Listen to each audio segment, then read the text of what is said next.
युवा ताओवादी पुजारी ने महसूस किया कि उसका जीवन आने में लंबा समय नहीं था, लेकिन वह डॉक्टर को देखने नहीं गया। अपनी माँ को सभी पानी की टंकियों को भरने में मदद करने के लिए आधी रात को उठा, जलाओ लकड़ी काट दी और फिर यार्ड को साफ किया और जल्द ही क्रेन का एक समूह उड़ गया और आदमी ने अपनी माँ को अपना अंतिम अलविदा कहा ताकि वह क्रेन के समूह में प्रवेश कर सके। उस आदमी का नाम सुदान था, जो उत्कृष्ट चिकित्सा कौशल के साथ एक ताओवादी पुजारी था, जिसने लोगों का इलाज करते समय कभी एक पैसा नहीं लिया और अपनी माँ के लिए बहुत फिलियल था। लेकिन उस रात सुल्तान अपनी साधना कर रहा था और अचानक लगा कि उसकी सीमा नजदीक आ रही है और फिर उसने उठकर घर पर ही सारा काम खत्म कर दिया। मेरी माँ जब सुबह उठी तो हैरान थी। डैनर, आपको क्या हो गया है माँ? खेती की पिछली रात मुझे लगा जैसे मैं पश्चिम में लौटने वाला था। क्या? बस बोलना समाप्त किया। क्रेनों का एक समूह उड़ गया और मैं भी अपनी माँ के साथ रहना चाहता था ताकि मेरी संतान की पवित्रता को पूरा किया जा सके, लेकिन मेरी नीति अनिश्चित थी। जाओ बच्चे, हम माँ और बेटे बन सकते हैं और यह पिछले जन्म में शिवबाई के लिए भी एक आशीर्वाद है। मुझसे नाराज सहन करना। दिल से मेरी हड्डियां अभी भी मजबूत हैं, लेकिन मेरी माँ को आपके जाने के बाद आपको बहुत याद करना चाहिए। तब सुल्तान ने एक लकड़ी का बक्सा निकाला और अपनी माँ सी को बताया।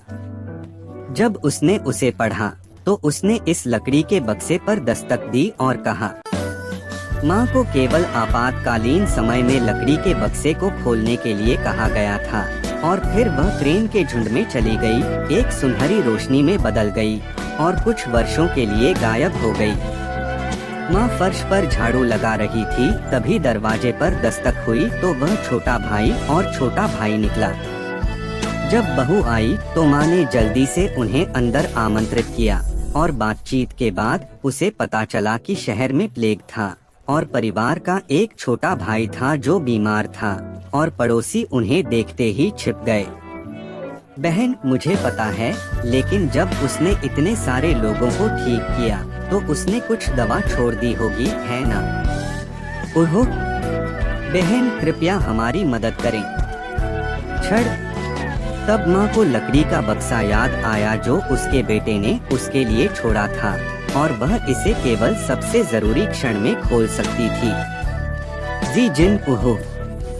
सम्राट वेन के 4 वर्षों में यिटिंग मंडप में कुएं के पानी यानबियन गुलदाउदी का उपयोग जीवन भर के लिए कुएं के पानी को बढ़ाने के लिए किया जा सकता है और गुलदाउदी कला को एक सुंदरता से ठीक किया जा सकता है।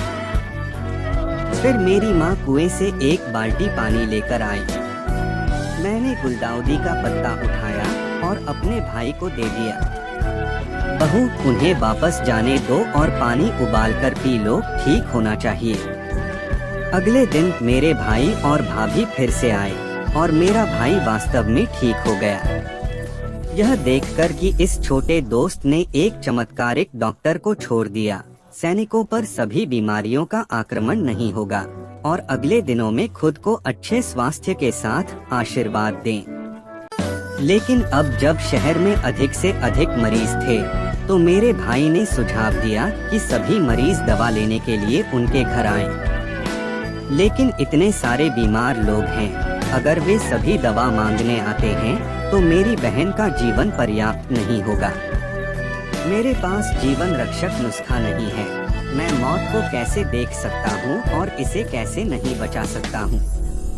जब मेरी माँ ने यह सुना तो वह भी सोच में पड़ गई। उसने लकड़ी का बक्सा उठाया, यह सोचकर कि जब उसका बेटा पहली बार लोगों का इलाज करता था तो उसने एक पैसा नहीं लिया था और यह नुस्खा उसके द्वारा लोगों के लिए छोड़ दिया गया होगा। तब माँ मान गई। अगले दिन लोग घर पर अपनी दवाएं लेने के लिए कतार में खड़े थे। क्या इतने सारे रोगियों के लिए अच्छी तरह से पानी और गुलदाउदी के पत्ते पर्याप्त हैं? आप यह नहीं जानते, हमारे कुएं के पानी और गुलदाउदी के पत्तों ने अमर ऊर्जा को अवशोषित किया जब सुल्तान अमर हो गया। आप देखते हैं। वाह वाह, यह बस आश्चर्यजनक है। गुलदाउदी के पत्ते और कुएं का पानी इतनी अच्छी तरह से क्यों काम करता है? क्या यह सब अमर पर निर्भर है? इस समय माँ ने उन्हें बताया कि गुलदाउदी के पत्तों में टाइफाइड बुखार और छाती और डायाफ्राम के इलाज का प्रभाव होता है, और यकृत क्यूई कफ से राहत मिल सकती है और सूजन और जहर को कम कर सकता है। इसलिए रोगी द्वारा इसे लेने के बाद रोग को कम और सुधार किया जा सकता है।